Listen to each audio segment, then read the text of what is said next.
Okay, my name is Dr. Harry Murray. I'm a DFO scientist here at Northwest Atlantic Fisheries Centre in St. John's. We're working on a project to compare the condition and health of mussels grown in shallow water versus grown in deep water sites. ACRDP, Aquaculture Collaborative Research and Development Program. That's a funding program administered directly by Department of Fisheries and Oceans, Canada, and it provides funding money for DFO researchers to work directly with industry.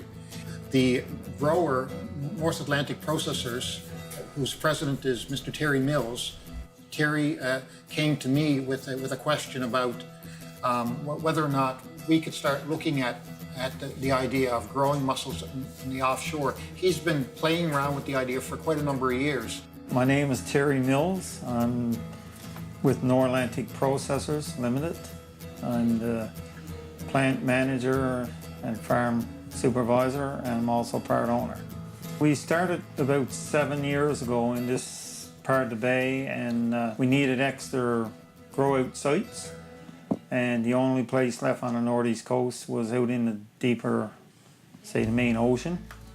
We started doing some research on our own, some just commercial trials, and results were encouraging. We were growing mussels down fairly deep water. So we did it a few years. We looked at the results, and then we, obviously we were certainly out of our league when it comes to, we had to get some applied science to confer what we were analyzing, and so we met with some DFO people and met with Harry, got a project together, submitted it, off to the races.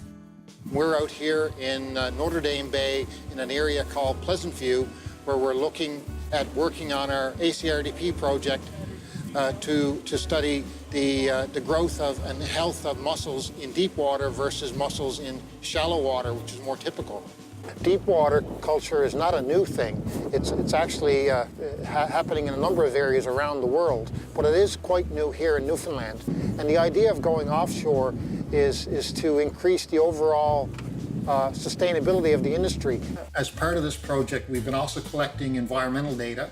The environmental data is important because the animals grow in the water environment, obviously, and anything that happens in that water environment is going to affect mussels directly.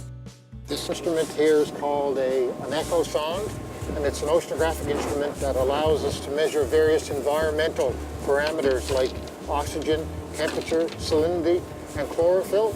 We're going to be using it today to do an environmental or an oceanographic profile of the water column. There is some thought that there are areas in deep water that are basically concentrated food for the mussels. And if you can find a zone in deep water and put your mussels there, then the mussels should do very well. If you can find that zone, then the mussels will be in the optimum positions for growth and for health and very low stress. The other thought is that in deep water, the environment is a lot more stable.